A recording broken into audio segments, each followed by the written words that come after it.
No episódio de hoje do LongeviCast, o assunto é inteligência artificial na medicina, um tema que já está transformando profundamente a sociedade e revolucionando praticamente todas as áreas do conhecimento. Ela já impacta no ensino médico, a prática clínica, os diagnósticos, a tomada de decisão e a forma como os profissionais e pacientes se relacionam com a saúde.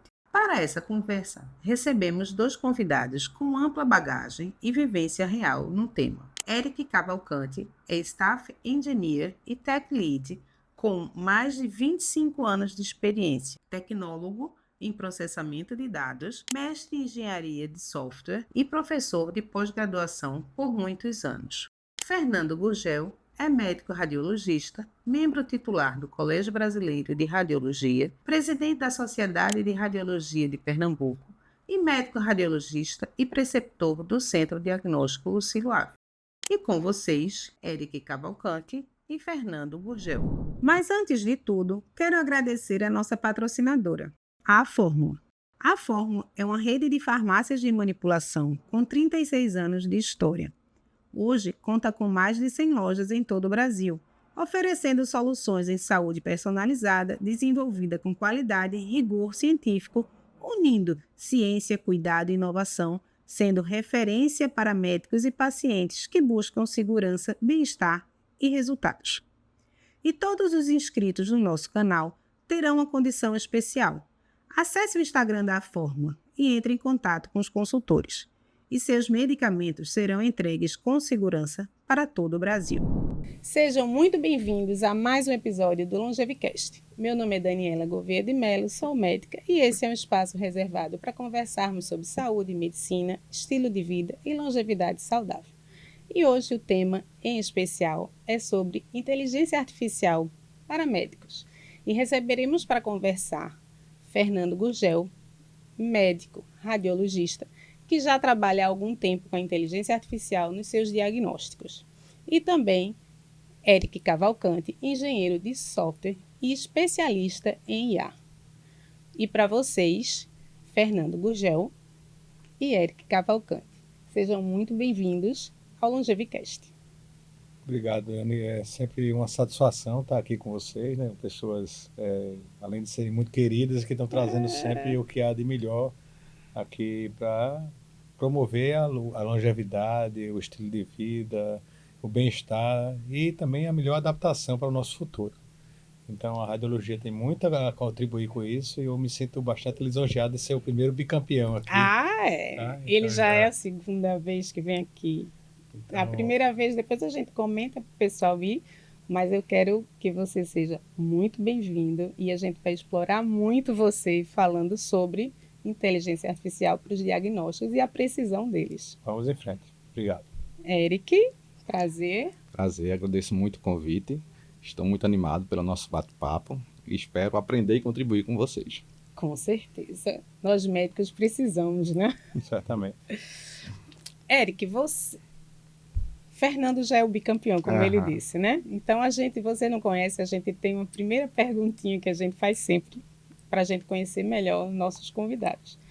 Então, a primeira pergunta que eu vou lhe fazer é: o que você queria ser quando era criança? Essa é uma pergunta um pouco difícil, porque eu não me lembro o que eu queria ser quando era criança. Mas... Quando era crescidinho. Logo cedo eu me identifiquei com a minha área, né? A área que eu atuo hoje, tecnologia. Com 10 anos de idade, meu pai comprou o primeiro computador pessoal. Era um computador chamado TK2000, faz muito tempo isso, não era nem um PC. E logo que comecei a utilizar, me apaixonei pelo computador pessoal e me identifiquei nessa área, né? Então, de lá para cá, eu acho que eu permaneço numa área que eu sempre quis estar. Aí você começou na engenharia de software? Isso. Na verdade, eu comecei como técnico em eletrônica. Eu fiz eletrônica na escola técnica quando era ainda ETFPE, né? Lembro. E logo que eu concluí meu curso, eu entrei na área de manutenção e montagem de computadores, né? Mas logo em seguida eu fiz a faculdade na área de TI e de lá para cá, depois fiz o mestrado também e não saí mais dessa área. É uma área que eu me identifico bastante e sou apaixonado. Que bom. Fernando, eu sei que você já contou um pouquinho dessa sua história, mas faz um resumo para as pessoas que estão assistindo hoje, especialmente, como você chegou à radiologia e da radiologia, como surgiu o IA dentro da radiologia para você? Bem, a minha história é parecida com a dele, né? Você sabe, já ouviram Sei. falar, né? Então, assim, quando eu era criança, o que eu queria fazer era tecnologia. E meu pai me levou para quem tinha computadores ainda nessa época. Acredite se quiser, os computadores ainda eram do tamanho quase de uma sala, né? Então poucas pessoas tinham laptops e computadores pessoais. E assim que lançou o CP500, que é antes ainda do TK2000 dele, o TK2000 a gente usava uma fitinha, né? Que botava um gravador para ouvir. O CP500 tinha um flop drive. E eu fiz o curso de MS-DOS e programava em MS-DOS, DOS 500. Mas logo em seguida, minha família é toda de médicos, né, como vocês já devem saber, e acabei que eu fui abduzido para medicina, né. Antes de eu fazer vestibular, meu pai já me levava para ver cirurgia lá com ele, para tentando nos trazer esse amor pela medicina, e realmente conseguiu, né. E a gente realmente, lá em casa, todo mundo é médico, e foi excelente. E a radiologia veio como uma intersecção de tudo isso. Para completar, ah, logo no começo do curso, eu comecei a namorar com minha esposa atual, Mirella, e também a família dela tem uma grande clínica de radiologia, e tudo isso somou, e hoje eu sou uma pessoa bastante realizada dentro da medicina e da tecnologia juntas. E Conseguiu juntar. agora cada vez mais ainda, né, com a inteligência artificial, como a gente vai discutir hoje aqui, a tecnologia faz parte de 100% do meu dia a dia. Eric, e falando agora em IA, o que realmente é IA? IA é uma área, né, vamos dizer, da tecnologia ou ciência da computação, que tem como objetivo simular o pensamento humano, né? Então, a inteligência artificial é uma inteligência, né, como o próprio nome diz, artificial, que tenta simular o pensamento humano, decisões humanas, é, execução de tarefas humanas, né? Então, a IA é isso, tanto na forma de comunicação, como na visão, de identificar padrões também com a visão, identificação de comportamentos. Mas o que hoje tem se destacado mais é uma área da IA que se chama IA generativa, né? Que ela foi criada a partir de um paper do Google, de pesquisadores, que eles identificaram uma forma do computador falar a nossa língua de forma mais fácil, né? E a partir disso, a OpenAI lançou o ChatGPT em 2022, que trouxe essa capacidade para usuários comuns, né? Antigamente era muito restrito isso a pesquisadores, a profissionais da área de tecnologia, com o ChatGPT isso veio a ser utilizado por qualquer pessoa que tivesse acesso ao computador. E há quanto tempo pesquisadores e a gente tem há pouco tempo o IA à nossa disposição, pelo menos com o GPT que a gente fala, né? Tem outros agora, mas o que a gente teve, a população em geral, no GPT. Mas antes disso, há quanto tempo vem a inteligência artificial e esse desenvolvimento todo? Porque a gente acha que é muito recente. O que a gente vê hoje, de fato, é muito recente. Esse paper foi lançado em, se não me engano, 2016, 2017.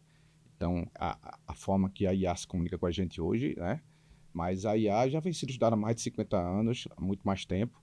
Existiu na história também um gap onde que não se acreditava mais que a IA pudesse chegar ao nível que se tem hoje de comunicação, né? De criar coisas. Mas é uma área de pesquisa que já havia há muitos anos, então não é algo totalmente novo. E o que é a diferença de automação, inteligência artificial e o algoritmo, que a gente tanto, pelo menos para a gente ter uma noção do que a gente vai falar aqui? Excelente pergunta, né?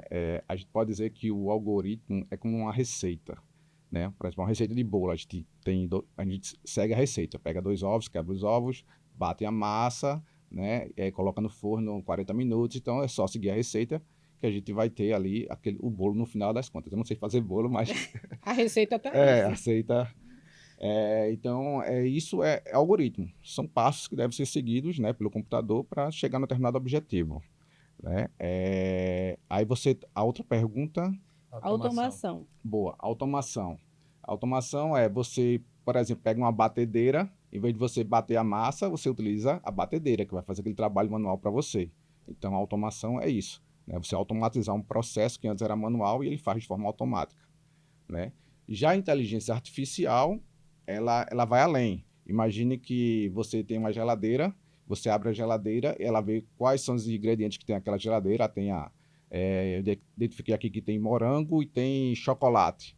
Então, a partir daquilo ali, ela consegue, por padrões que ela aprendeu, ela foi treinada, ela sabe que a probabilidade do morango com chocolate, da combinação, ser uma comida gostosa, uma Fazer sobremesa uma gostosa. receita. Exato, gostosa, né? Então, ela trabalha com probabilidades. Então, ela foi treinada com isso para tomar decisões baseadas nessa probabilidade. A IA pensa. Essa é uma, é uma grande pergunta, né? Vamos dizer que, como um ser humano, não. Ela não tem um sentimento, ela não tem percepção, mas através de cálculos probabilísticos, ela consegue simular um pensamento humano. Então, ela dá a sensação para a gente que ela está pensando. Quando a gente coloca no chat GPT, no Gemini do Google, uma tarefa, né, para ela executar, ela dá a sensação que está pensando como ser humano, mas de fato o que ela está executando ali cálculos probabilísticos do tipo. Um exemplo bem prático, vamos dizer assim. Quando eu digo no corretor que a gente tem hoje no celular, no teclado, quando a gente colocar bom, geralmente a próxima palavra é o quê? Dia. Né? Então, por probabilidade, ela já identifica qual seria a próxima palavra.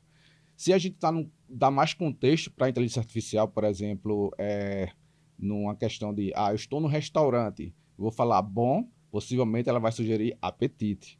Né? Então, então, isso faz com que a gente tenha a percepção que ela está entendendo. Mas a gente meio que induz isso aí. Exatamente. A gente alimenta para que ela vá. Ela não vai fazer o que a gente quer. Aí é que eu digo, ela tem autonomia para fazer o que ela quer. A gente alimentando, ela consegue modificar? Consegue. Isso é um ponto bem interessante também, que se fala, se ela aprendeu com padrões, ela foi treinada com padrões, então ela só vai repetir o que ela aprendeu, não necessariamente, certo? Por isso o nome é IA generativo, que ela consegue criar coisas novas. Entendi. Mas como é que ela cria coisa nova se ela aprendeu com padrões? Uma sugestão, aquele exemplo que eu falei, ela identifica que chocolate com morango é uma combinação boa, né, de uma sobremesa. Peixe frito com limão também é uma combinação boa. A probabilidade de fazer alguma comida desse tipo também é muito boa. Mas, possivelmente, peixe com leite condensado não é uma probabilidade boa de uma comida gostosa. Então, a partir do momento que ela tem as informações de fazer algo com a probabilidade que traga algum resultado para a gente, ela chega a criar. Um exemplo bem fácil de entender é o seguinte: imagine Legos, peças de Legos, né? Então a gente pede para IA criar um castelo com peças de Lego. Ela aprendeu, né, no treinamento dela, que, por exemplo, as pecinhas marrons ou vermelhas são usadas para o telhado do castelo. As pecinhas verdes são utilizadas para a grama do castelo. E que geralmente o castelo ele precisa de uma peça mais grossa para fazer a base do castelo. Então, através dessas combinações, ela consegue criar algo que é um novo castelo. Então, ela sempre está trabalhando por baixo dos panos com probabilidade e correlação. E entrando agora na medicina como um todo, Fernando, como que hoje a gente consegue utilizar em diagnóstico? Porque a gente sabe que tem várias outras formas de usar IA dentro da medicina, mas em relação a diagnóstico radiológico em si, o que é que tem de novo e o que é que você acha que ainda vai aparecer? Ok, a inteligência artificial está presente no nosso dia a dia desde o primeiro contato com o paciente, né? Na hora que ele liga para a clínica, a gente já começa a utilizar aquilo ali. Então, a primeira coisa é uma triagem pré-agendamento. Que existe um sistema. Já existe um sistema que consegue até colocar e priorizar os pacientes urgentes em um primeiro momento, os pacientes que vão precisar de um atendimento com um tipo de material específico, ele pode juntar os pacientes que vão usar o mesmo material semelhante no mesmo horário, então isso aí já é uma coisa que já é realidade. Segundo, na realização do próprio exame. Então, por exemplo, o exame de tomografia computadorizada, a dose de radiação utilizada, ela era computada quase que visualmente. O técnico lá, ele observava o paciente e dizia, esse paciente aí eu preciso de dose máxima, porque o paciente era mais gordinho, maior. Esse paciente é uma criança, vou diminuir a dose. Hoje é praticamente medido milímetro a milímetro, né? E aí você consegue modificar a dose de acordo você consegue dizer o padrão que é satisfatório para o aquilo que eu vou mínimo de estudar. dose E a gente necessário para usa não o ter princípio chamado ALARA, né? Que é as low as it can be reachable, resumindo. Ou seja, o mínimo necessário. E é isso que a gente usa para dose. Então, assim, eu falei que está na marcação, está na execução do exame, aí está agora no laudo, porque você, para executar o laudo, ela consegue identificar padrões que você ensinou a ela. Tanto na hora de falar, eu digo, tem a doença A, B ou C, ele organiza o meu laudo, ou hoje em dia, o que é mais comum ainda, é você ver as imagens e quase que, entre aspas, conversar com o computador e dali ele gerar um laudo. Então, assim, olha aquelas imagens e fala, nessa imagem aqui, eu estou vendo um nódulo de tantos centímetros da tireoide, estou vendo que a aorta dele é normal, o fígado é normal, o pâncreas é normal, e ele emite um laudo técnico, certo? Automaticamente, a partir daquela minha conversa, isso aí é dia a dia já. Segundo lugar, é identificar padrões de imagem, que aí sim ele está dando diagnóstico, e esse ainda não é permitido usar aqui no Brasil. Tem alguns usos específicos, mas ele consegue identificar os padrões de imagem e consegue colocar o diagnóstico naquele padrão de imagem. Então, por exemplo, ele consegue identificar um nódulo hepático, um nódulo pulmonar, um tumor na mama, e ele consegue, inclusive, isso já é permitido, identificar um caso de urgência, por exemplo, um sangramento cerebral. Então, aquele paciente que fez aquele exame, que está numa fila de diagnóstico, né, que aquele laudo dele iria sair em 4 dias, ele consegue priorizar. bota na frente e diz, isso aqui é uma urgência, você precisa liberar esse exame hoje. E isso aí sem nenhum técnico, nenhum humano pegar isso aí já é realidade, tá? Ele coloca na fila e diz, esse paciente aqui é um caso de urgência, você precisa liberar ele. Quanto emitir esse laudo pronto, tá? Mas o que ela mais faz realmente é padrões que se repetem, ela conseguir tirar da minha mão a necessidade de estar repetindo um trabalho laboral que é cansativo e automaticamente aumentando a minha produtividade. Então, por exemplo, um exemplo básico, então você pode colocar um cursor, uma área de estudo no fígado para medir se tem gordura no fígado. Aí isso aí precisaria que eu pegasse o meu mouse e selecionasse uma área no fígado e dissesse, tem gordura no fígado. E ele dá o laudo esteatose. Isso aí hoje praticamente é automático. Na hora que a imagem aparece lá, ele já diz, tem gordura no fígado. Ele já mediu o fígado todinho e diz, tem gordura no fígado. Isso aí não é uma coisa que seja necessário eu repetir. E, consequentemente, aumenta a minha produtividade, tirando de mim as coisas que são repetitivas. E o que me dá mais tempo de exercer a medicina como mais humana, na realidade. Entendi. E outra coisa, a gente diz que a máquina vai tomar o nosso lugar, né? E na radiologia, você acha que... A gente sabe que não, mas as pessoas falam muito. Principalmente quando você diz que ela consegue fazer o laudo diagnóstico das repetitivas, né? Muitas pessoas acham que a gente está sendo trocado por máquina. Então, eu queria que você... Os processos, ao meu ver, geram uma necessidade maior ainda que eles se repitam, né? Então, assim, antigamente a medicina era feita praticamente sem exame de imagem, né? E hoje a gente tem uma necessidade extrema, praticamente não existe nenhum médico que não solicite exame de imagem. Exato. Então, existe uma demanda cada vez maior de gerar esses dados. Para a IA trabalhar, ela precisa de dados. E os dados são gerados pelos exames de imagem. ou pelos exames laboratoriais, ou pelo exame físico até ou até pela conversa do médico, né? Então, tudo isso ela pode se tratar. Isso é, na realidade, a grande vantagem da IA, é conseguir associar tudo isso com a grande velocidade, mais rápido do que qualquer cabeça humana consegue.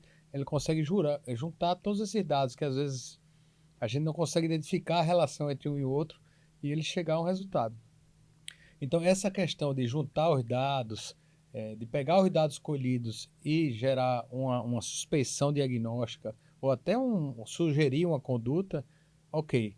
Mas o que, que a IA nunca vai fazer? Né? É o olho a olho, é você examinar, é saber quando utilizar, é saber, principalmente eu digo, a relação, e nós radiologistas, cada vez mais vai ser necessário a gente se relacionar com o médico solicitante. Então, a minha relação hoje com o médico solicitante acaba aumentando e se tornando mais significativa do que vinha sendo em anos anteriores, onde eu praticamente não tinha tempo nem de ligar para o médico, de falar com o paciente. Então, assim, eu ganho tempo para ser humano. Eu acho que no final termina que o médico torna-se mais humano Isso. do que antes, né? A gente utiliza a máquina, a IA no caso, a gente faz a parte técnica eficiente e mais rápida, né?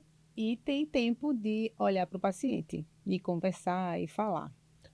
Na hora que tira de você a repetição, eu acho que torna até o serviço menos chato. E você volta a criar uma empatia pelo serviço na hora que ele se torna menos repetitivo, tira você da rotina, né? E você, na realidade, está fazendo a parte mais humana, mais de relação, mais de sentimento, que a IA nunca vai fazer. É que a gente sabe que você, na sua posição, trabalha trazendo a tecnologia para os médicos, né? Então, assim, fala um pouquinho do que é a vida de um médico com e sem a IA.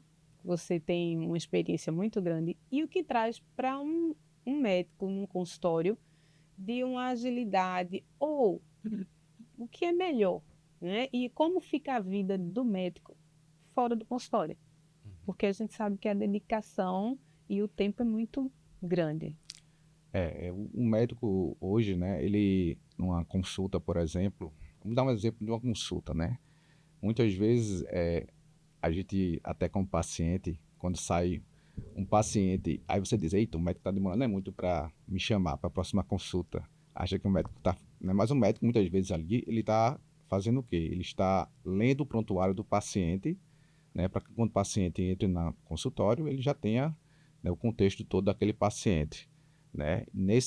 E algumas coisas a IA pode facilitar para exatamente o que o doutor Fernando falou, de economizar tempo e ter uma consulta mais humana, né?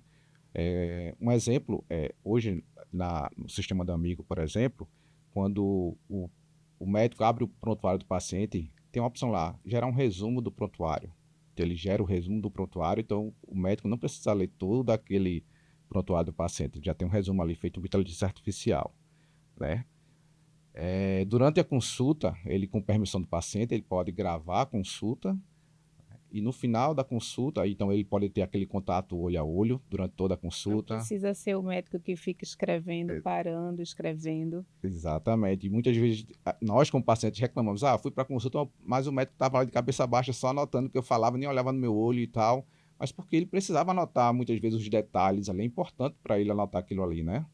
Então, a partir do momento que a IA consegue nos ajudar, ajudar o médico com isso, né? Ele está ali realizando a consulta olho a olho, conversando com o paciente, vendo as expressões do paciente, e no final da consulta, a IA pode gerar um resumo para ele de todo o atendimento, né? De forma totalmente estruturada, onde ele tenha o que o paciente falou, quais medicamentos que ele receitou, quais os exames que ele precisa fazer, e no final ele ainda pode gerar para o próprio profissional todos esses documentos, desde receitas, né, de solicitação de exames e etc. Então, isso dá um ganho para o médico durante todo o processo da consulta.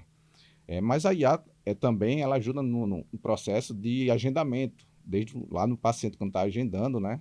Ele pode fazer todo o agendamento através de IA, lógico, dando sempre a possibilidade de ele transferir para um atendimento humano, isso é muito importante, a gente entende que isso é importante, uma vez que ninguém gosta também de estar conversando com, por exemplo, um bot ou um AI, que você não tem a opção de sair daquele processo e não consegue falar com o humano, né?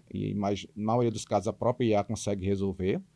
E hoje ela está num nível tão avançado que imagina que você tem um médico que ele tem a agenda dele para o paciente.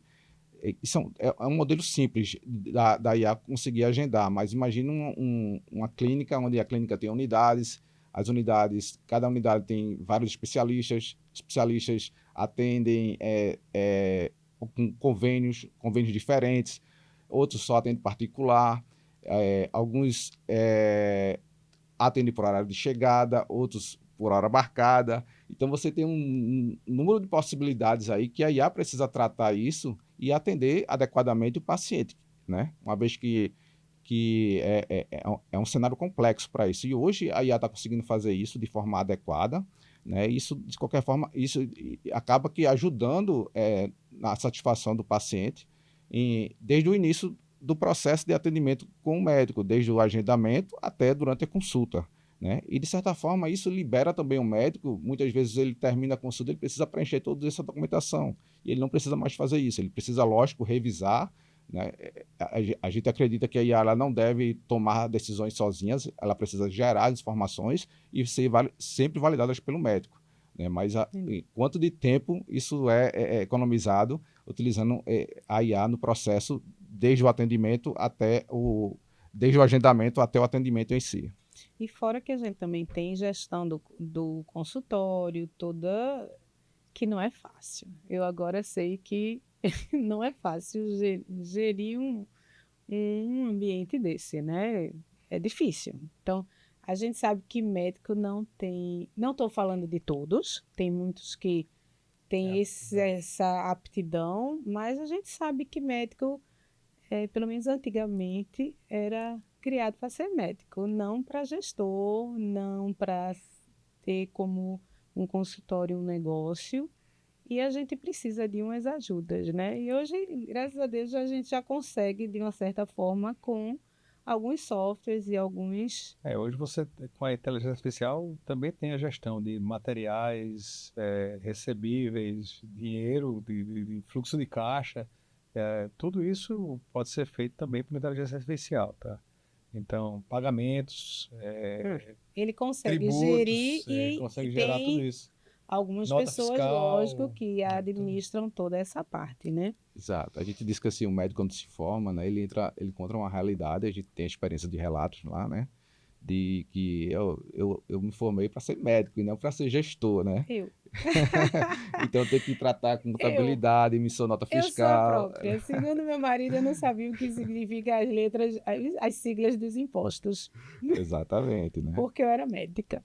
Só médica. Hoje a gente está em outra fase, mas a gente tem que aprender. E aqui a gente está para aprender isso aí. Exatamente. E a gente faz que essa tecnologia devolve tempo para o médico. Para o médico, a gente sabe que tem muitos médicos que vivem de consultório, cirurgia, consultório, e realmente não tem tempo para viver, né? E isso vem devolvendo, você que ouve, o que é que os médicos falam? Então, quando a gente passa a cuidar de toda a jornada do médico, né, um dos objetivos nossos é exatamente trazer um pouco da qualidade de vida para o médico, onde ele consiga concentre suas preocupações mais no atendimento médico, né? Então, através não somente de IA, mas de software em si, a gente acaba criando todo um ecossistema para ajudar o médico no dia a dia, né? Como o Dr. Fernando falou, não só na parte de atendimento, mas parte de finanças, parte de contabilidade. Então, eu acho que um dos objetivos nossos é, de fato, facilitar a vida do médico. Você vê que na hora que você tem uma ferramenta que tira de você toda atividade repetitiva, toda atividade chata e permite que você fique apenas com o contato humano, com a medicina em si, com contato com o colega, isso É vai... um paraíso para o médico, não é não? Isso vai fazer com que a profissão se torne mais agradável, sem dúvida, e vai fazer com que você tenha mais tempo de ter uma vida livre com sua família e gostar mais de novo da sua profissão. Cá para nós, a verdade é essa. E os médicos como eles estão aceitando essa entrada da IA? Porque muitos têm receio, né? Pacientes também têm, mas muitos médicos ainda não gostam, ou acham que tem algum problema. O que é que você, como o bambambam do nosso IA aqui, vai dizer em relação a isso? Eu acho que toda tecnologia disruptiva ela tem suas dificuldades, né? De entendimento, de confiança, é natural, né? Eu acho que isso aconteceu com a internet, aconteceu com o smartphone, aconteceu com criptomoedas, então é natural isso acontecer, mas eu diria que hoje a inteligência artificial ela tem atuado em todas as áreas, então você consegue chegar num café com diversos profissionais ali de diversas áreas e conversar sobre inteligência artificial com todo mundo ali já sabe, já usa no seu dia a dia. Então, eu diria que existe uma frase que é não só para medicina, mas para médicos e qualquer profissional, é que você não vai ser substituído pela IA, mas você vai ser substituído por um profissional que usa IA no seu dia a dia, né? Então, é super importante abraçar a IA, eu recomendo, porque realmente é disruptiva, ela tem ajudado não só na área de medicina, como na minha área, que é a área de tecnologia. Então, a gente estava conversando até um pouco antes sobre a IA hoje gera código de software, né? Então, não é só a área, são várias áreas que estão sendo trazendo ferramentas que podem aumentar a produtividade, mas lógico, sempre com a supervisão humana. Isso é um ponto muito importante da IA, e eu diria para aqueles que têm receio ainda, usar a IA a seu favor, como um copiloto ali, imagina um copiloto lhe ajudando no seu dia a dia, nas suas atividades, mas a palavra final deve ser sempre sua, né? E quais as especialidades que tendem a usar mais a IA ou não a gente tem que usar, mas assim, você vê que tem algumas que dependem mais hoje para desenvolver, Algumas especialidades elas vão se tornar dependentes da IA. Isso é até uma coisa perigosa. Esse sim é um perigo, porque a minha, por exemplo, eu tenho certeza que vai ser dependente da inteligência artificial. Então, você imaginar fazer, por exemplo, uma tomografia medindo a dose no olhômetro, isso aí é praticamente um crime, né? Você ainda imaginar, tem lugares que faz. a maioria dos lugares ainda faz hoje, né? A Tem alguns maioria lugares que a ainda gente sabe faz. que faz. Então, assim, hoje, por exemplo, a mamografia, quando você comprime, a inteligência artificial diz, ó, você comprimiu demais ou de menos, para Suficiente. você não precisar repetir a sequência e, consequentemente, expor o paciente a mais radiação. Então, vai ter coisas que, em breve, serão legalmente exigidas que você tenha a inteligência artificial. E, infelizmente, tem uma outra área aí que chama-se o ganho médio, o ticket médio, que é a grande probabilidade que na minha área de radiologia é que o ticket médio baixe. Infelizmente, a realidade é essa. Então, assim, enquanto hoje, num turno meu, eu laudo 15, 20 exames, é bem provável que no futuro próximo eu precise laudar 50 exames para ganhar a mesma coisa. Mas talvez isso seja até mais fácil do que laudar os 20 que eu laudo hoje. Então, assim, mas é possível que o ticket médio caia. Mas, de novo, voltando, eu acredito que a demanda vai aumentar. Então, isso aí também já é perceptível, né? Então, muitos pacientes que não faziam e não tinham acesso a exame, hoje eles vão ter. Então, na realidade, a gente está democratizando todo o sistema, né? O sistema digitalizou-se, ele está democratizando, e daqui a pouco ele vai se difundir a ponto de que todos vão ter acesso a isso. E quem não se adaptar vai ficando para trás. Certamente a inteligência artificial ela não vai nos substituir, como já foi dito, ela vai nos tornar mais capazes.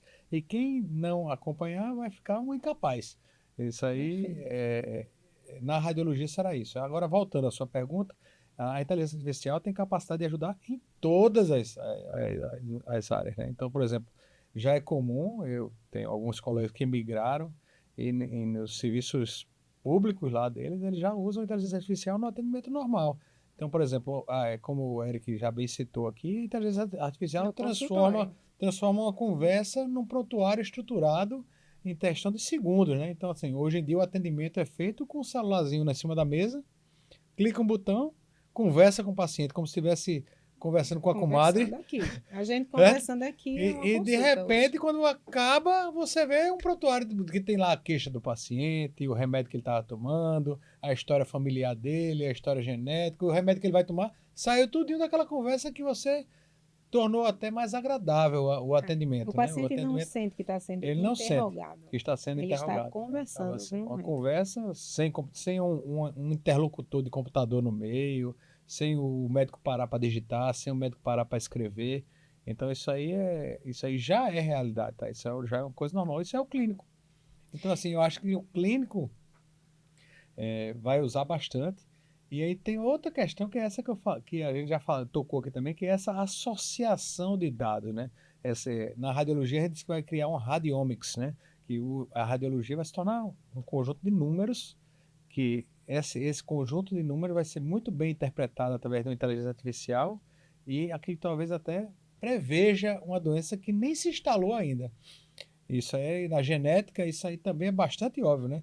Hoje a gente consegue ler a genética, mas aquilo ali parece uma tábua de hieroglifo, né?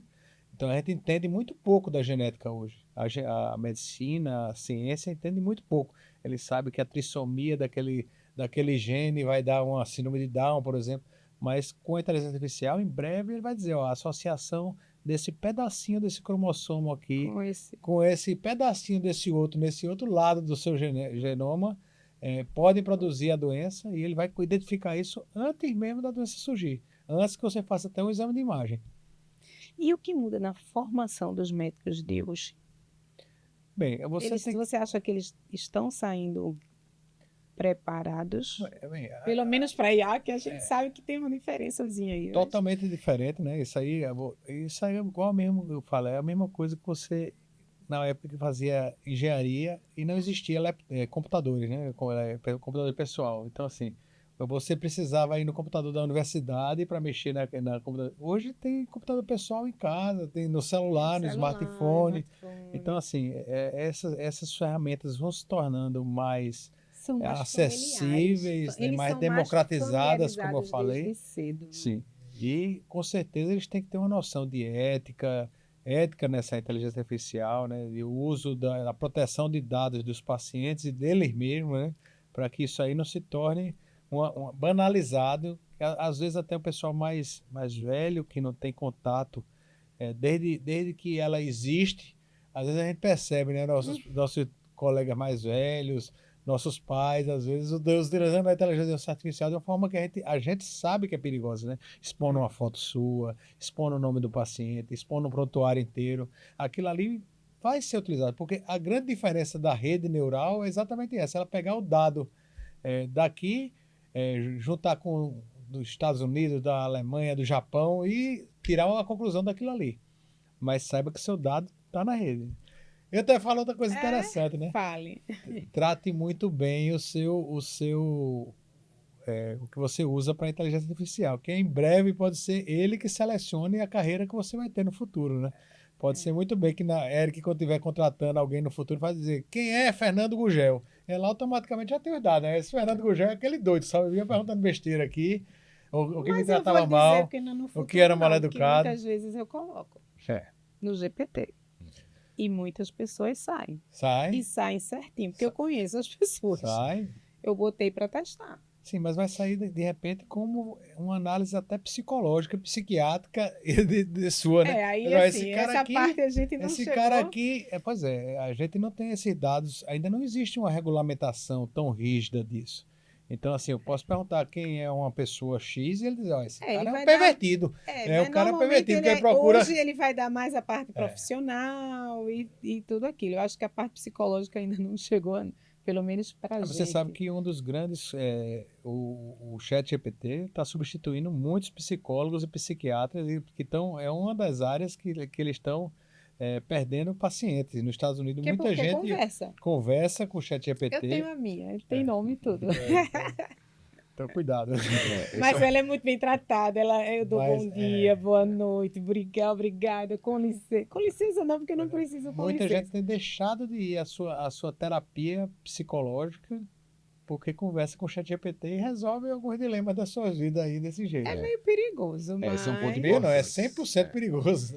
as minhas conversas são no nível mais normais. Inclusive, por exemplo, a gente usa às vezes o ChatGPT de forma gratuita, não faz aquele plano pago, né?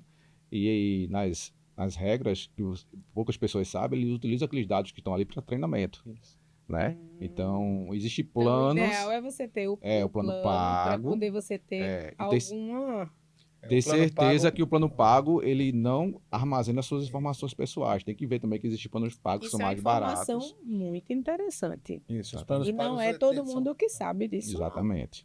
Então você está usando ali gratuitamente, mas colocando suas informações pessoais, mas aqueles dados vão ser utilizados para É treinamento. importantíssimo isso que ele falou, tá? Quando você não está usando ele logado, ele não tem responsabilidade nenhuma com os dados que você está falando. Então, eu pegar, por exemplo, o prontuário de um paciente e colocar ali, os dados é dele. Eu estou dando a ele aqueles dados na hora. Ele faz o que ele quiser. Inclusive, fornecer a outros, inclusive usar aquilo para tirar as conclusões que ele quiser. Então, isso é uma coisa importantíssima. Se você quer usar, primeiro, proteja os dados do seu paciente, proteja os Exato. seus dados, tá? Evite colocar dados sensíveis lá. Imagens, né? Qualquer coisa que conseguir. Às vezes, sem querer, uma imagem, por exemplo, da tomografia, muitas vezes está lá o nome do paciente. Você coloca e impressionantemente, parece que ele Naquilo vai ali em tem cima. nome, data de nascimento, tem todos tudo, os ele- detalhes do paciente. Tem tudo ali. Né? E falando em responsabilidade ética, quando a IA erra, quem é responsável? A IA erra, Então, isso tecnicamente ela erra, né? E é chamado de alucinação. A IA ela é treinada para sempre dar uma resposta, né? Probabilística. Então, em alguns momentos, ela pode dar uma resposta que não é verdade. Hoje tem acontecido menos, que os modelos são treinados com uma quantidade de dados cada vez maiores, mas logo no início era muito fácil, por exemplo, você perguntar, me indique um livro que fale sobre isso. Ela dá um link de um livro que nunca existiu. Então, isso é um exemplo básico, mas ela pode alucinar, né, com qualquer informação. Então, por isso, a responsabilidade deve ser sempre do profissional, seja médico, seja qualquer outra área, né? Então, de validar aquela informação que está sendo gerada ou dita pela IA, confirmar se aquela informação é verídica ou não, né? E a responsabilidade é sempre do profissional, deve ser sempre profissional. e quando a gente grava, que a gente disse que a gente grava a nossa conversa com o paciente, como que fica o sigilo? Isso vai para onde? Esse é um ponto muito importante, essa pergunta. Inclusive, muitas vezes, o médico tem um sistema de prontuário que tem toda uma assinatura de contrato de confidencialidade, de anonimização dos dados, de cuidado com os dados. Ele acaba usando uma ferramenta, outra ferramenta para gravar a consulta, né? E onde aquela outra ferramenta talvez não tenha o mesmo nível de compliance que tem aquele sistema de prontuário que ele tem. Ele acaba gravando, colocando informações, vamos dizer, sensíveis, né, de pacientes naquela ferramenta, depois ele copia o que foi gerado ali de resumo, de transcrição e coloca no prontuário dele. Então, e às vezes está o nome do paciente, informações, né, sensíveis. Então, quando você tem muitas vezes um único fornecedor que te dá todas as possibilidades, que ele grava a informação dentro do próprio prontuário, e aquela informação não sai daquela solução, daquele ecossistema, então você tem uma segurança, confiança maior, né? Então, de fato, as empresas que tratam sempre com dados sensíveis, seja de medicina ou outras áreas, ela precisa ter um cuidado maior com esses dados, né? De forma de, antes de enviar para a IA, por exemplo, anonimizar as informações, para que mesmo ela tendo um contrato em que ela paga para utilizar aquela IA, em que a IA garante que ele não utiliza os dados para treinamento, mas é sempre importante ter essa camada que a gente chama de segurança, a gente coloca camadas a mais, de anonimizar a informação antes de Não enviar para a colocar a IA. imagem, nenhum resultado que tenha nomes e Exato. que identifique o paciente. Exatamente. Ela pode ter alguns dados, mas ela não sabe para que paciente são aqueles dados. Então, ela gera um resumo, uma análise baseado somente nos dados que ela recebeu sem identificação de paciente. Existe uma regulamentação dessa... Não, hoje não existe regulamentação nessa área, né? É algo que precisa existir. A gente entende que é algo que precisa existir, cuidado, né, com essas informações, porque é tudo muito novo. Inteligência artificial é uma coisa que está crescendo muito rapidamente, a sua utilização, e mais uma vez, a segurança é algo bem importante. Né? A gente costuma dizer que na Amigo a gente é segurança by design, ou seja, security by design. Né? Então, toda a solução que a gente trata, informação, a gente precisa se preocupar com a segurança. Inclusive, a gente tem um parceiro e fornecedor nosso, que é uma das maiores empresas de cibersegurança do Brasil, que trabalha com a gente para garantir que essa confidencialidade das informações, o tratamento de forma sigilosa das informações que são sensíveis dos nossos usuários. Então, segurança é algo extremamente importante, principalmente agora no mundo de inteligência artificial. E a Amigo hoje lhe dá segurança, lhe dá toda a gestão de um consultório, de uma clínica, em todas as áreas. Exatamente. A Amigo hoje é um ecossistema, que a gente chama, né? Que trata toda a jornada do paciente, desde o recém-formado até o que está se aposentando, desde a marcação da consulta, do agendamento da consulta até a consulta final, exames, receita, telemedicina, né, teleconsulta. Então, todo esse processo no ecossistema, a segurança ela tem que estar ali em todos nesses pontos, né, com camadas que são colocadas para que esses dados sejam tratados da melhor forma mais segura possível. Fernando, quando surgiu a inteligência artificial nos anos 50, e depois teve, na realidade até antes disso já tinha alguns processos de inteligência artificial. Não sei se vocês assistiram o jogo da imitação.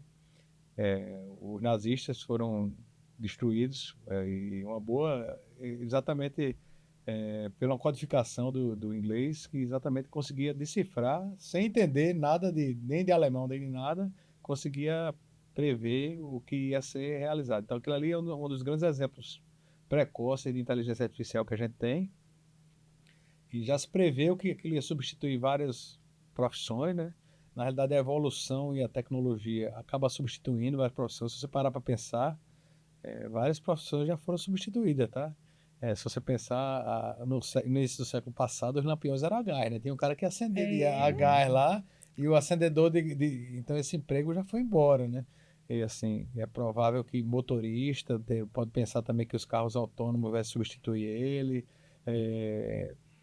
Agente de viagem, você vê que hoje em dia, inclusive com inteligência artificial, a gente consegue programar uma viagem completa em 3 cliques, tá? Como alugar programação, desde a programação da viagem. Você dá só o que você está pensando. Eu quero passar tanto tempo em tal lugar, ele dá a programação completa, diz qual hotel você vai ficar, qual a companhia aérea está mais barata, diz tudo. Então, assim, essas automações e esses processos facilitados vão fazer com que as profissões mudem. E na medicina, especificamente, a gente precisa aprender isso desde nossa formação. E acredito que a formação médica vai estar aí. Um grande alerta que a gente soltou aqui é exatamente proteger os seus dados, tá? Os dados seus e do seu paciente. Isso é muito importante, muito importante. Então, quando o ChatGPT surgiu em 22, tornou cada smartphone um agente de captação de dados. Lembre que aquilo ali é um agente de captação de dados. Tem várias pessoas que trabalham com tecnologia que andam com um selinho ali no microfone e na câmera, porque ele tem certeza que estão sendo ouvidos, e eu tenho certeza que está mesmo, né? Nossa conversa aqui pode ter certeza que mais tarde vai sair um bocado de comercial, um bocado de coisa que a gente conversou aqui, porque é real, então, isso aí. Então, protejam os seus dados, protejam os dados dos seus pacientes, não usem uma conta aberta para colocar dado lá dentro, porque realmente aquele dado ele vai ser dissipado, ele vai ser utilizado, e é provável que se aquilo no futuro, aquele ciclo se feche, você seja prejudicado, ou você ou seu paciente. Fernando, só voltando um pouquinho, quando você esteve aqui da outra vez, eu vou lembrar. Vamos passar vergonha. Eu vou lembrar. A gente conversou sobre IA nas biópsias de próstata, na máquina em si, e como você fazia. Você pode dar uma lembrada para a gente, porque é muito importante a gente falar sobre as biópsias, porque a gente falou muito sobre a tomografia, falou mamografia, mas a gente não falou a precisão que a IA consegue lidar para fazer essas biópsias.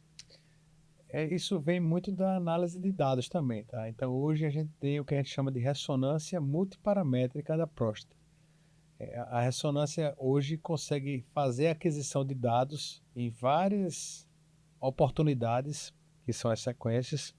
Então, um T2, uma difusão, um exame com contraste, um exame mais tardio, e ele pega todos esses parâmetros e a gente conseguiu estratificar em risco as lesões. Então, a gente consegue identificar, não só identificar visualmente a lesão, mas estratificar ela em risco. E dizer, ó, essa lesão tem 80% de chance de ser tumor. E eu consigo marcar aquilo ali.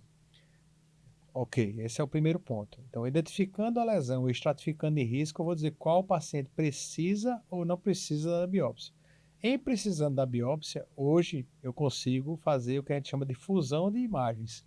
Isso é muito Outra coisa interessante. bem interessante, também é um processo de automação, que tem também inteligência artificial envolvida na calibração da máquina e tudo mais, mas de forma grosseira eu faço uma aquisição tridimensional com ultrassom, e aí vem a mágica, né? Eu boto a imagem de Um sobre o ressonância outro. e ele consegue juntar os dois e consegue dizer onde na ultrassonografia está aquele alvo que eu estratifiquei como alta probabilidade de tumor. E aí eu consigo colocar a agulha exatamente naquele local.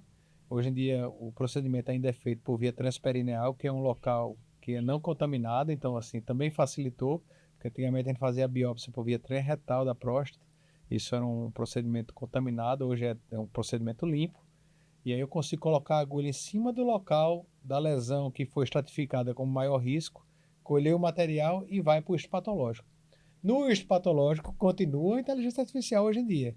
Antigamente era só dependia da subjetividade do médico olhar, contar o número de célula, ver o tamanho do núcleo, ver se aquilo era bonito ou era feio. Hoje existe a imunohistoquímica, certo? Você coloca marcadores que coram, por exemplo, a membrana celular, dizendo que aquilo ali é um tumor maligno ou benigno. E hoje já temos inteligência artificial lendo esses marcadores. E a associação de alguns marcadores fornecem matematicamente o diagnóstico hoje em dia. Mais precisamente e mais rápido, né? Mais rápido e mais precisamente. Você consegue Tanto ter um ele diz diagnóstico qual mais tipo rápido de e mais marcador preciso. você vai precisar usar, quanto ele associa os marcadores existentes e diz, ó, o diagnóstico é esse. Mas também minha irmã não precisa ficar com medo, que ela não vai perder o emprego dela. É isso que eu ia perguntar. A Luciana vai perder o emprego dela? Pois é, porque É uma das profissões que talvez desapareça? certamente é uma das profissões que vai sofrer maiores mudanças, porque vai ser automatizado. Eu acho que da outra vez eu até contei essa história. Eu lembro que quando eu era pivete e ia no meu pediatra, ele colhia meu sangue ali na hora, ele botava no microscópio e contava as células num contadorzinho de célula. Dizia, ó, tem tantos neutrófilos, tanto basófilo, você está com infecção viral, infecção bacteriana. Dani não vai dizer que não lembra disso não, que isso aí é do tempo da pré-história. Eu vou dizer que eu nunca passei por Hoje em isso. dia você bota o pinguinho na máquina e em alguns segundos do outro lado Exato. sai a contagem perfeita que Ninguém nenhum vai olho colocar, humano ia exato. conseguir naquela velocidade. Então é mais ou menos isso que vai acontecer, né? Você vai colocar o material de um lado e do outro lado vai sair a conjunção de achados ali e vai precisar de um médico para interpretar aquilo ali dentro dos achados do paciente, da história da família, da história que o médico colheu, da história de uma biópsia pregressa, e aí a medicina que faz essa união final e essa associação final e esse contato final, tanto com o médico solicitante quanto com o paciente, para chegar numa conduta. E a gente falou de um tempo para cá. Agora, vamos imaginar isso daqui a 10 anos, o que é medicina com a IA. Eric, Eu não sei nem como vai ser minha área com IA daqui a 10 anos, que é o desenvolvimento de software, imagino medicina. Eu acho que estamos vivendo uma mudança, como o doutor Fernando falou, né? De abordagem, de profissão, de adaptação. E prever 10 anos para a inteligência artificial, acho que é muito tempo. É muito tempo. Porque a gente está mudando muito rápido. A Exatamente. medicina sempre foi uma profissão que foi colocada assim, por tratar com vida, com saúde, com coisas tão preciosas para todos nós, sempre foi colocada à parte, né? Mas se você pensar direitinho, quase que todas as profissões vão mudar, né? Hoje em dia, quantas pessoas se sentem aptos, por exemplo, como eu falei, a programar uma viagem?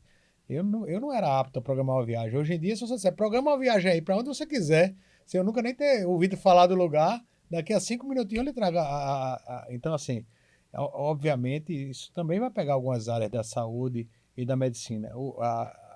A mesma coisa da área de Eric, né? Então, assim, hoje em dia, se você disser assim, faça um programa, então, eu sei que a inteligência artificial consegue me dar a codificação de alguns programas e talvez eu consiga até montar um programa básico, mas, obviamente, ele que identifica as necessidades daquela codificação ser colocada naquele local e tal. Então, assim, eu acho que todas as profissões da face da Terra vão mudar com essa democratização, certo? Isso aí não há nenhuma dúvida. Um advogado que faz de porta de cadeia, que faz receitinha repetir, esse aí já era, né? Tá Que a frito. gente sabe, se a gente pedir ao GPT, fizer qualquer Uma petição para você petição, quiser. ele faz. Eles às vezes inventam coisas, Sim.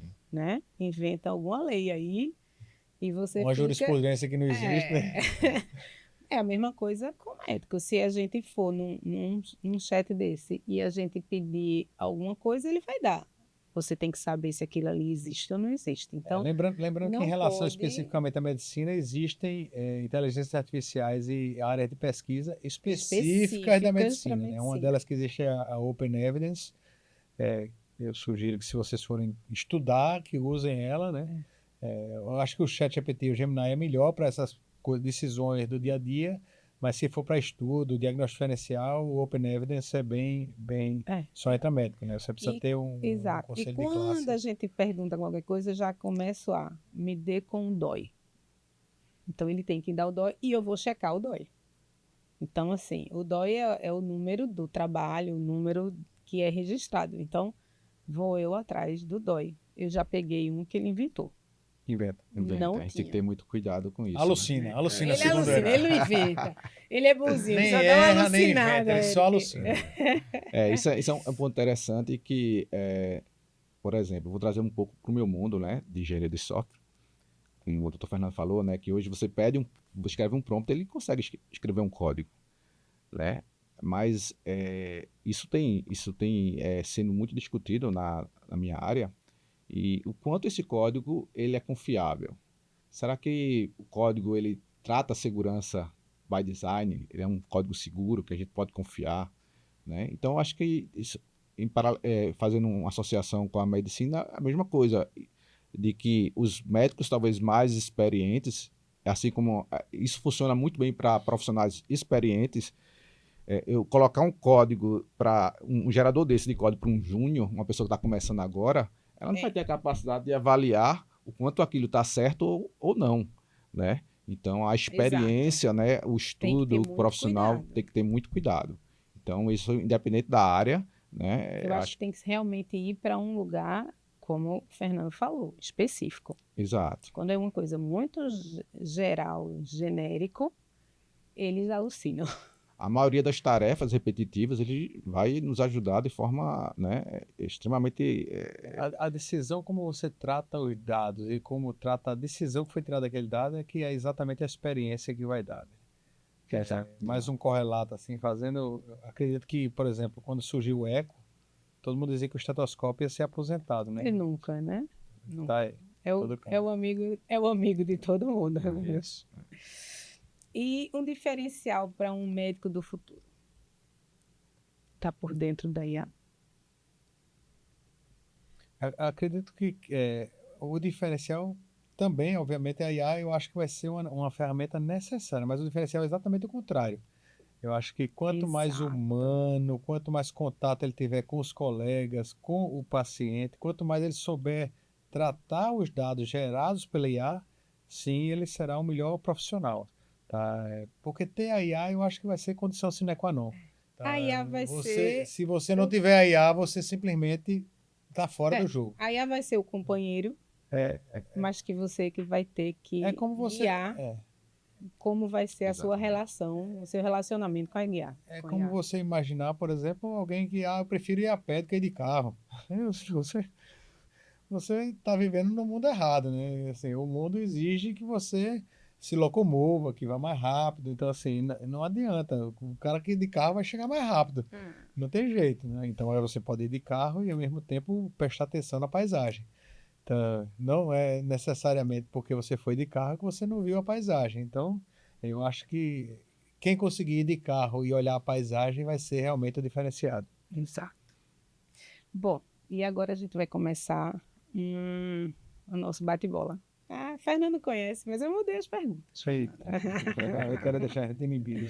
Mudei. Vamos lá.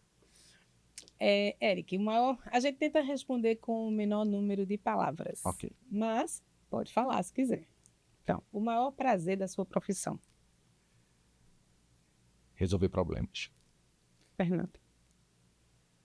Promover saúde. Um hábito que te faz bem. Estudar. Tá só chutando, não pode. Pescar. Faz bem pra mim, especificamente. Não vou coitadinho do peixe, não. Mas o ato faz bem. Eu adoro as fotos do peixe, Eu da pescaria. acho que exercitar a empatia é um ato que faz muito bem. Você conseguir se colocar na posição dos outros é uma coisa importantíssima hoje em dia. Para você, Fernando, um paciente inesquecível. Paciente inesquecível, na época eu fazia muito ultrassom obstétrico e sem dúvida foi minha esposa. É? Ver minhas menininhas ainda Mexendo no lá dentro, hein? corpo, ainda informe, eu me lembro como se fosse hoje. E realmente é um paciente inesquecível. E para você, Eric, um problema que inesquecível que você tentou e conseguiu resolver e ficou na sua cabeça. Contribuir com uma solução de um colega para ajudar a pessoas neurodivergentes com paralisia cerebral, autismo, a se comunicar através de um software com um tablet. Perfeito. Fernando, o paciente que mais lhe ensinou. Realmente a gente aprende todo dia com o paciente. Eu acho que quem deixar de aprender está na profissão errada, porque a gente realmente. E na radiologia, desculpa estar falando muito, né? Era para ser um bate-bola. Não, a gente. Mas é interessante, até eu falando essa questão da obstetrícia, eu percebo como eu mudei na minha medicina, né? Então, assim, eu realmente me acho um camaleão. Assim, há 15 anos atrás eu só fazia ginecologia e obstetrícia, né? Hoje, totalmente diferente. Você agora foi para a próstata, você chegou perto, só que inverteu. Inverti, né? Foi do outro lado da ponta, né? Você só foi para o outro lado. É. Tá no mesmo nível. Mas os pacientes que mais me ensinam são sempre os mais idosos. É impressionante, as histórias de vida sempre são... volta muito aquela história de empatia, né? Que a gente às vezes acha que o nosso problema é o maior de todos e todo dia a gente vê um problema grande do lado da gente e infelizmente o ser humano só aprende que o seu problema não é tão grande quando vê o maior, né? E a gente só olha E pra gente, depois né? de certa idade também, o nosso problema só se resolve quando aparece outro, né? E não resolve, né? Você tira o foco, né? Mas... E um caso que te ensinou. Caso. Isso. Porque normalmente a gente pergunta para o médico um paciente. Então você vai ser um cliente, um amigo, um projeto. Eu diria que uma experiência de trabalhar por um tempo numa empresa de cibersegurança me ensinou muito sobre, principalmente, como eu interajo hoje com redes sociais. Então, o cuidado que eu tenho hoje de expor a mim, a minha família, fotos, usar essas ferramentas que publica fotos e tal. Eu acho que foi se você procurar algo sobre mim, talvez hoje em redes sociais, dificilmente vai ver Não acho. fotos bem antigas. Eu procurei. Eu procurei, não achei. Eu disse a Bruno, não consigo, não conheço, vou perguntar quando eu encontrar, porque não consegui. Tem um lado negativo que você acaba, talvez, tirando um pouco da sua visibilidade, né, na Depende internet. do seu objetivo. Mas, por outro lado, é aquilo, talvez postar coisas da sua profissão, do que você faz, é totalmente relevante, né, importante, mas talvez sua vida familiar, sua família, você tem que ter mais cuidado com quem você, quando utiliza, interage com redes sociais. O que te inspira diariamente? Minha família. Olha, ele agora foi curtinho, pode responder, que o que te inspira Posso diariamente? Pode. Minha família também. E um sonho pessoal, Fernando? Tem mais tempo. Você está conseguindo com a IA. Com Você certeza. vai ter mais A tempo IA com a IA. vai me ajudar, isso aí. E você, Eric, um sonho pessoal? Viver mais, viver bem. E uma frase que define você profissionalmente? Acho que apaixonado pelo que eu faço. Fernando, o que te define? Acho que dedicação, uma palavra Você falava que a dedicação a fazer o bem, a não prejudicar ninguém, a chegar à excelência, a oferecer o melhor, dar o máximo possível para oferecer o que mais moderno existe e o que mais disponível está a mim. E se hoje fosse proibido você ser médico, o que você seria? Pescador. Ah! E você, Eric, o que você seria? Se você não pudesse trabalhar com o que você trabalha hoje? Caramba. Difícil, porque você foi Difícil. desde criança pensando, agora Mas tem algumas coisas interessantes que eu você no gosto. lugar de... Eu gosto dessa área audiovisual, né? Videomaker, eu acho interessante. Design também eu acho uma área bem interessante. E design na concepção de não simplesmente design visual, é design de resolver problemas, de identificar problemas e Tá muito perto do que você faz, né? É, Assim, é, vamos mas eu não fazer uma precisaria- coisa mais distante. Você não pode entrar nessa área, tá, então tem que sair dessa área, da área. é mais difícil. Eu ia dizer, eu gosto muito de jogar videogames também. Aí não pode, tá muito. bom, eu já vi. Diz que vinha ser médico. Sei lá, talvez um É engraçado arquiteto. que ninguém tem mais os mesmos sonhos que a gente tinha quando era criança, né? Outro dia eu vi uma pesquisa com crianças americanas perguntando o que é que você quer ser, né? Então, assim, a maioria queria ser influencer, youtuber. Então, não existe mais. A gente queria ser. A Eu gente queria é ser bombeiro, médico, médico. Arquiteto, Depois de um tempo engenheiro. surgiu o pessoal que mexe com computador, mas na minha época nem falava que ia ser engenheiro, né? Mais perto é eletrônico, né? Pois é, então assim, você questionar, e como a gente falou, o que é que vai ser a medicina no futuro? Imagina a quantidade de profissão nova que existe hoje, que não existia há 5 anos atrás. Olha só, há 5 anos, na época da pandemia, não existia nada disso, certo? Não existia ninguém imaginar que alguém saiu aqui do sovaco da cobra para ser influencer. E tem um bocado lá hoje, pode ir lá, que você vai ver que o cara vive disso. Vive do mercadinho da esquina, pagar um negocinho para ele fazer uma dancinha no TikTok, porque ele tem 1.000 seguidores.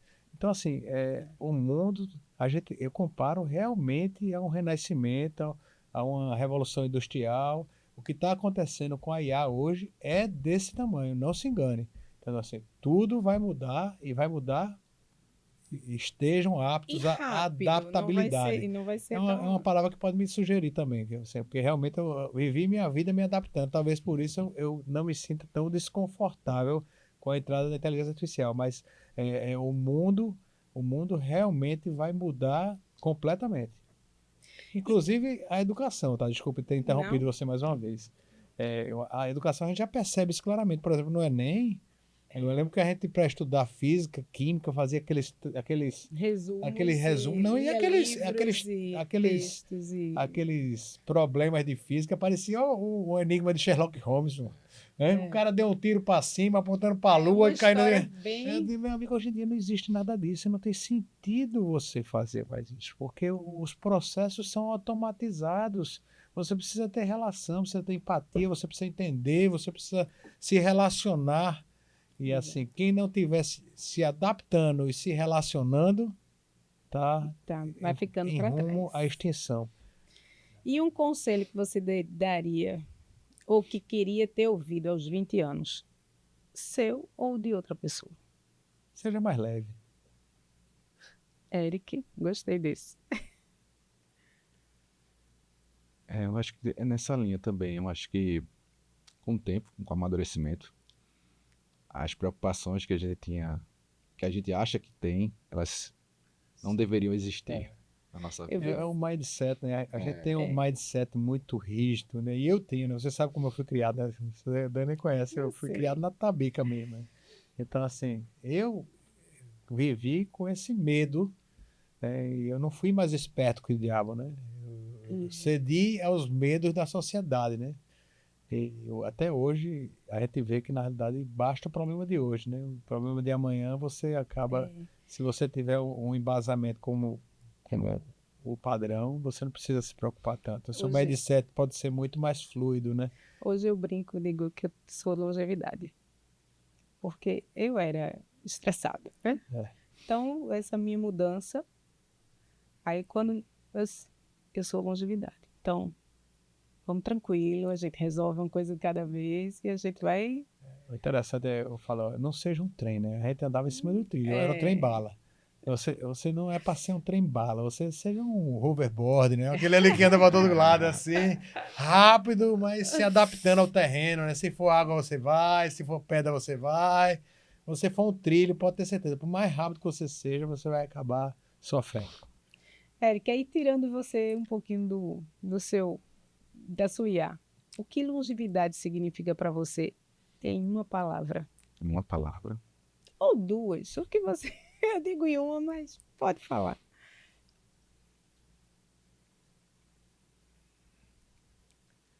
Eu poderia dizer que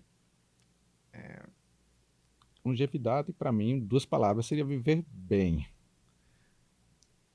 Perfeito. E você, Fernando? Eu diria cuidado, Perfeito. atenção, cuidado. Cuidado nesse sentido de atenção. Você ter atenção ao que está acontecendo com você e ao redor. Perfeito. Meninos, Fernando e Eric, muito obrigada por terem vindo. Mas antes da gente se despedir aqui, eu quero que vocês olhem para ali e falem pela primeira vez para aquela câmera ali e deixem uma mensagem, o que vocês quiserem, tá? Em relação a IA, em relação à proteção, em relação à vida, o que vocês quiserem. Começo eu? Começa. A câmera é toda tua. Bem, a inteligência artificial é realmente uma ferramenta que chegou para nos dar mais tempo, nos dar mais produtividade, nos permitir ser mais humanos, ser mais atentos. Então, não tem para onde correr, a gente vai ter que se adaptar a isso. E como eu falei, quem não se adaptar vai perder espaço e, obviamente, vai perder público e vai acabar entrando em extinção e tornando inviável a realização de sua vida e de sua profissão. Então, adapte-se, seja atento, cuide de seu corpo, cuide de sua mente e absorva tudo que está vindo para o seu bem, porque assim você vai ter longevidade. Muito bem. Eric, Vamos lá. Primeiramente, eu gostaria de agradecer a Deus pela oportunidade de estar aqui, pela minha vida. Agradecer pelo convite de estar aqui, foi um excelente bate-papo, né? E dizer para os profissionais, né, de medicina que não tenham medo da IA, como o Dr. Fernando falou, utilizem o seu benefício, né? ela pode ser um grande um ajudador das suas atividades, principalmente aquelas atividades manuais e que demoram mais tempo, né?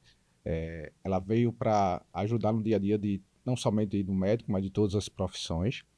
E ela está acessível, ela tem é uma das tecnologias que teve um nível de acessibilidade ou disruptiva que não todas as pessoas podem usufruir, né, do benefício da IA. Lógico, ela sendo usada de maneira responsável, né, e baseada na ética, ela pode trazer grandes avanços para a humanidade, né? Isso que a gente acredita quando a gente trabalha, investe nosso tempo trabalhando com IA, é que ela traga benefícios para todos nós. Muito obrigada. Eu que agradeço a presença de vocês. E a gente tem um presente da nossa patrocinadora, a Fórmula. Não vou errar hoje. Hoje sai, Fernando. Olha só, olha só. Posso abrir hoje? Hoje você Abrir em pode público? abrir. Em público. Esse você pode abrir. Eric, esse é o seu. Obrigado. Explica aí, né? Que no outro. Que no outro a gente teve Um problema de logística. Problema de logística. E aí o dele não veio. Era falsificado. A gente, No outro dia eu não me recebi lembro original. exatamente o que tinha dentro eu da ganhei um sacola. peso de papel. E aí, Hoje ganhei uma coisa extremamente útil, tá? Creatina é o único use. é o único suplemento que você deve realmente usar. Não, você tem que usar diário e não é só para músculo, cognição. Perfeito. O da Fórmula E, tranquilo, muito bom. Excelente presente. Use, mas você precisa de outras coisas também. Aí é com a doutora Daniela, eu tô dizendo o meu de Aí já radiologia. vai bater no meu lado, Fernando. Aí Então você marque uma vai consulta com a precisar. doutora Daniela, que é muito mais proveitoso. Não utilize a inteligência artificial para criar uma fórmula. Não. A fórmula é com a doutora. Exato. Bom, agradeço novamente a presença e a gente vai ficando por aqui. Na próxima semana teremos mais um AngeliCast. Você que assistiu a nosso bate-papo sobre IA, não é para ter medo, não é para ficar com receio. A IA está aí para a gente utilizar como médico e não médico, mas com muito cuidado e com muita responsabilidade. Compartilha, curte, ative o sinalzinho, o sininho, porque esse vídeo vai bater em mais pessoas e mais pessoas vão entender o que é IA e vão utilizar com mais responsabilidade. Até lá, no próximo AngeliCast.